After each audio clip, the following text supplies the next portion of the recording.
thanks for stopping by to Maple and Roots. Today's video is an exciting one. I'm joined right now by baby Zion, who's going to make noises, and he just doesn't want to nap today. And Adeline, who really just likes to be in YouTube videos, so she's here joining us. And we just finished up our language arts today, which is a really big component in our schooling, and it's basically what we focus our calendar year on, is our language arts and where that falls in. So it's the middle of May. This is the earliest we've basically finished with school ever, which is exciting. A lot of times we have to go work through the summer or sometimes even into the fall. So we're really excited about that, to get just a good little space and rest time. So because I had 4 schoolers this year, I was just going to go through each one by one and talk about what we did, what worked, what didn't work, and maybe what we're doing through the summer. So we'll start from youngest and go to oldest. Asher is 5 and he turned 5 in October, and because he is kind of a later 5-year-old, I really didn't start anything formally with him until about January, February. I felt with his personality that he just needed a little bit more time. And that's okay, because with homeschooling, we can base things around our children and just knowing and understanding what works best for them. So in I think late January, I started with him, and we just started with some really simple stuff, some simple early reading stuff. He knows most of his letters, and we started working on sounds. This spring, I did buy the primer from The Good and the Beautiful, which goes between level pre-K and kindergarten, and it fit him perfect. So it's kind of like a pre or very early reader. We're actually in the middle of it. We take our time. We don't do it every day. He loves it. He's progressing with it. He's so proud of himself when he's starting to read those simple words like at and cat. So it's been really fantastic. And that actually includes some math things in it. So we're really excited there, and through the summer we'll just kind of low-key work through that workbook before we start, really more in the fall. In the fall, I plan to start with him, and I'll go on into it a little bit more in a later video, but with the Good and the Beautiful kindergarten, and maybe how to teach your child how to read in 100 easy lessons. I think that that's really personality based. If I had done that with Adeline when she was learning to read, it would not have been a good fit. However, it was a really good fit for Lila. So it's just kind of, we'll see. That's kind of the thing about homeschooling, is you kind of got to figure out what works per each kid, per each year, because things change. My next learner is Lila, who is 7. And she did this year for language arts, The Good and the Beautiful, level 1. That's where she tested into. She really excelled at it this year. She loved it. She did extremely well. I saw really a lot of progress in her writing and in her reading both. I felt like it was a very good fit for her. Lila tends to learn quite easily, and she rises to the occasion and catches on very quickly, and it was still a really good fit for her, so that was exciting. She loved it, I think. So we just did all of our testing today and the other day, and she tested actually into level 3, so skipping level 2. I'm still a little bit contemplating where I'm gonna put her in. I'm leaning towards putting her into level 3 where she tested into, and hoping that works well. I found that level 1 and 2, they were very similar. So when Adeline was doing one thing, Lila was doing very similar things. It's a lot of repetitiveness, but without being boring. And I think that's really good. And I think from what I understand that level 3 is similar to that. So that's what we're looking at. For math, she did Life of Fred and is just working her way through those books. We're in the elementary series. We love Life of Fred. I feel like it is setting my kids up for a great foundation. They love it. We've been very impressed, and I haven't, since starting Life of Fred, which was basically from the beginning, I've never felt like I need to look at anything else. I think it's really good for her. And then for our, and let me backtrack a little bit, because if you're not familiar with The Good and the Beautiful, it also includes geography and art study, like composition study. It doesn't include, like, it doesn't assign like artwork to do, but you do study about paintings, and you learn about light and shade and all techniques and things like that, and various artists. So, you know, it's a really great curriculum because it includes a lot on your day-to-day basis, all in kind of one thing.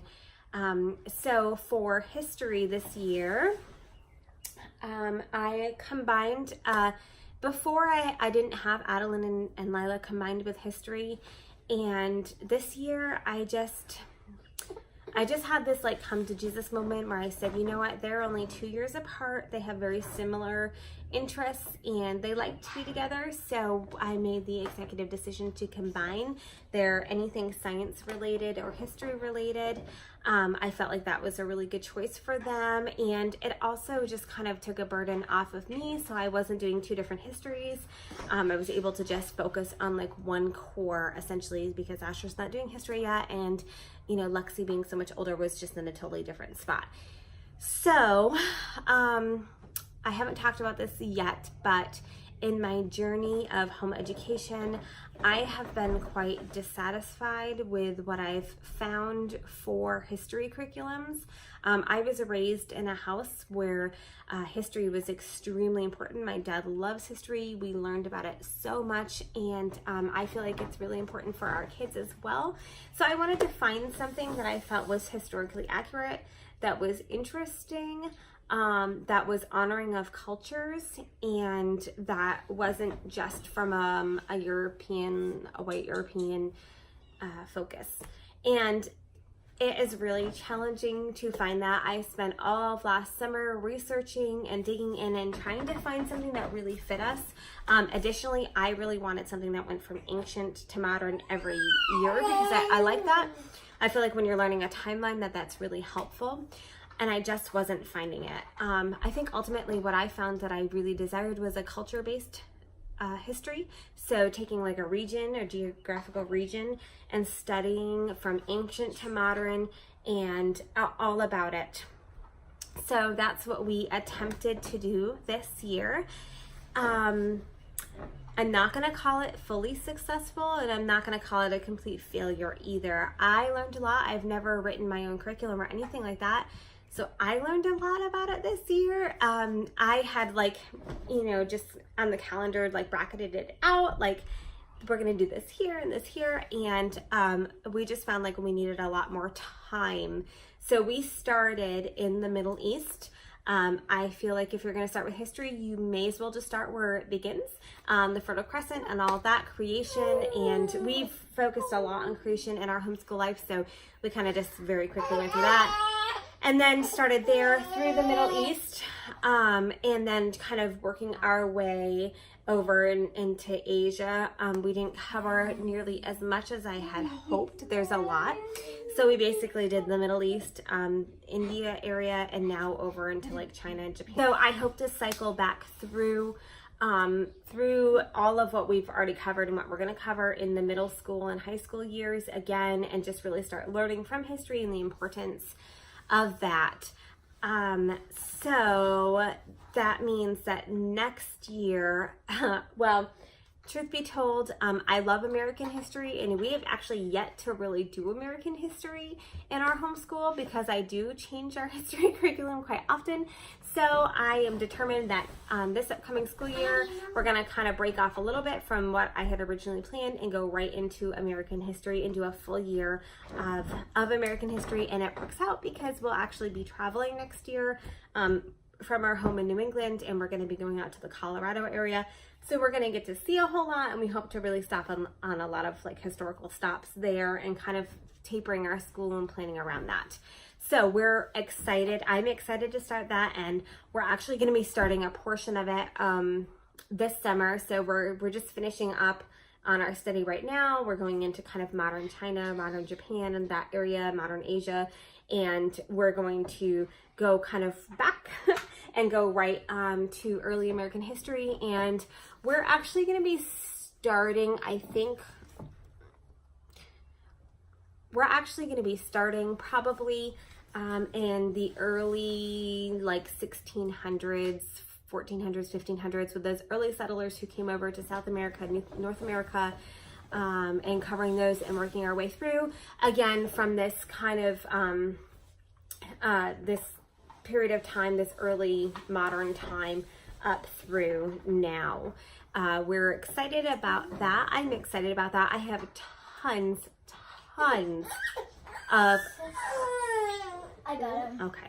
I have tons and tons of American history books. We've like tons, and I'll do that in another video just about what we're going to do this year. And I'm excited to finally use them. I hope that I can pack them all in because I am a book hoarder. So that's our history. And so, okay. So moving on to, okay, we're just going to have to be quiet though, okay? So moving on to Adeline, who is right in back of me. That's Lila there. This is Adeline. And she is my next learner. Adeline, we started her, she tested into the Good and Beautiful Level 2 this year, and what I found is that she really needed just a little bit more, an extra foundation in reading those the phonics cards and the reading lists and the spelling lists and then the spelling rules, and she really excelled beautifully in it. Just like what the Good and the Beautiful is called, it was really good and beautiful. I felt like she did very exceptionally well. And when we just did now our end of the year, our course completion testing, she just went from I think there was one where she got 15 words wrong when we first tested, and when we tested today, she got 0 wrong. Just that amazing. And then when I tested her for the Good and the Beautiful for her next language arts program, she actually is tested into level 5. However, I'm not going to be jumping her from level 2 to level 5. I feel like that's too much of a jump. So she's going to be jumping into level 4, which if you read in the Good and the Beautiful, when you read about their schoolwork or their curriculum, level 4 is the first one where they start being just a little bit more independent with it. It's less parent taught, more independent. And I feel like she's ready for that. So we're just incredibly excited about that. And of course she did her history with Lila. And then we have science, which science, truth be told, is a really big struggle in our house. Not because we don't like science. The girls love science. I have girls who might, Adeline really loves animals and studying and plants and all those things. Just because I was so overwhelmed with our history that I felt like it was really difficult to fit in science. So this summer we are backtracking a little bit and making sure we get in really good amount of science. We did, we have read lots of living books on science this year, but not a particular science study or curriculum. That's one thing that I've really struggled with. So this summer we are going to be testing one of the Good and the Beautiful science units, and we're going to do the marine biology one, which I think is currently free on their website, or it was. That's where I got it from, to see if it's a good fit for us and to see if unit studies for science is again a good fit and will work for us. So we're going to be doing that this summer, but I feel like that's kind of exciting, and maybe because we're studying marine biology, we'll go visit the ocean and we can really just kind of focus in on science. We just got a telescope and a microscope, and we're excited. Are you excited about it? Yes. To study marine life and all of those things. So that's our science. Along with that, both Adeline and Lila do a lot of independent reading. We have bookshelves upon bookshelves. If you follow me on Instagram, you'll see those there. And so about 20 to 30 books this year. And they have done exceptionally well. We have many bookshelves. They can choose from more. And we will be doing that right through this summer. We're really choosy in our home about the books that we bring in. So they must be of high quality. Very similar to Charlotte Mason. We don't want twaddle. We don't want junk. We don't want Disney princess crap. We don't want that. That's not for us. We want stuff that is just really rich and wonderful, that they can learn from. And what was your favorite book that you read this year, Adeline? I don't know. You don't know? I like the one about wings. About what? Loon book. Oh, yes, she read, so Adeline loves animals, so she read a whole book about loons this year and really did enjoy that and learning about loons. And I think Lila told me that her favorite book this year, I think it's a toss-up between A Little Princess and Lumber Camp Library. Yeah. Though I'm not sure. So, yeah, so that's the girls. That's kind of what we did. Then there's Lexi. And Lexi was in her senior year this year. We continued to follow Ambleside online for her. That's been a really good fit for her. She did not do Life of Fred this year. She did some math books from teaching textbooks. Thinking textbooks. And that was really great. And she was really just finishing up this year. Her high school transcripts are finished. And she did incredible. So she... Oh my goodness. Say hi. Say hi. Say hi. Lexi, a little bit of history on her, when she came to live with us, she wasn't originally homeschooled. She was in public school. Can you pass me that airplane? And when she came to live with us and was eventually pulled out, sorry, we had to take a little nursing blanket.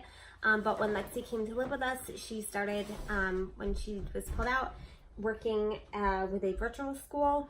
And we, both her and us, just really decided that it was not a good fit.